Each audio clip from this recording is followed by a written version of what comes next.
Guys, welcome to the Now You Know podcast with Sadiq, Richie and I, Adrian. Hello guys. Hello. Today we are here with our podcast Now You Know. Yeah. Today we have our TR, the technical researcher.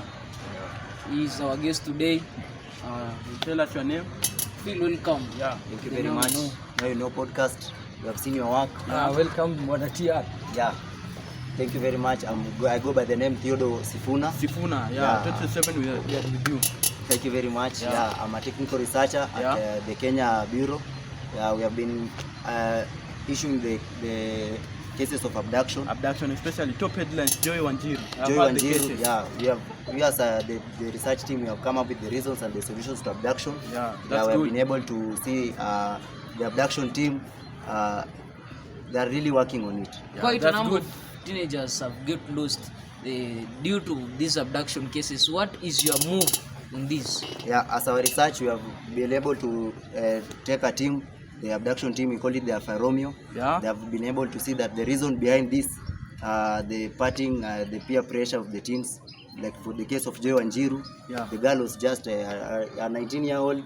Due to peer pressure and the influence of the friends, she was abducted. What are the solution to this problem of abduction? Yes. You can be able to see that as long as we take care of our children, we are able to, we as the parents, first, the that's parents correct. be able to take care of our children. Yeah. Let us be the teens. Let us take care of our bodies. Let us know what we are doing. Yeah. We are not saying that partying is wrong, but let us please. Minimize. What are we doing? What are we doing? Yeah. Actually, Richie, you can get the way he's saying that things are normal. The things that we normally do are the things that those abductors are actually getting these children and abducting them. Truly, this thing needs to be. And why, Mr. TR, why are they just only abducting only children? Why not parents? Yeah. For the teens, for the Joy Wanjiru, Kariuki is just a teen. We'll be able to see that they are triggering the teens only. They know that for the case of this girl called Wairimu, just a college girl, it was called due to the greed of money. Right now, there's no employment. We have been seeing that the greed for money, so they know how to trigger. That's true. Money truly has become a bait for the trap, for easy prey. Yeah. Truly, Predator prey. we are really using it. Yeah.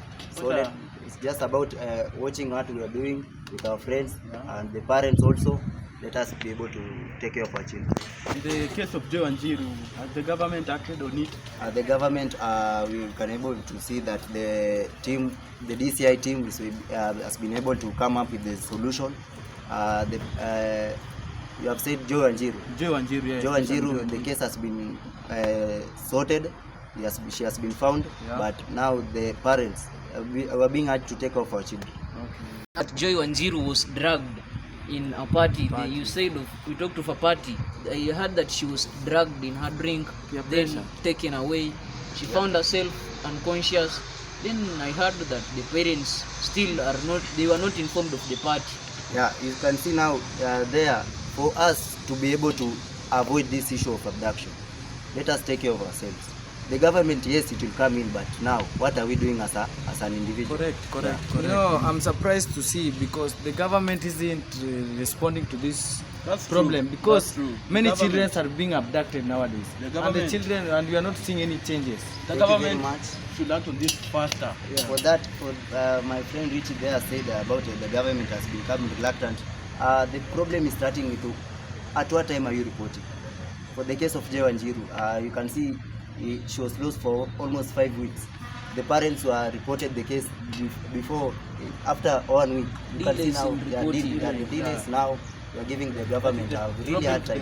As long as your child has been lost 2 hours, be able to find why is she. In conclusion, what are your office doing to this problem? For our research team, we will be able to see that abduction has really become a really hard thing to deal with, but for now, it's just ourselves. They say charity begins at home. For the teens, they say that they say vuja mfupa, Vunja meno kama mfupa bado iko. Yeah. So, but now, how are we doing this? Just take care of ourselves. The teens, parents, let us be on the watch. So the government will be able to come in. Yeah, it has been nice. Thank you, audience, for your time. Now you know. Now you know. Till Next time. Bye bye. Thank you.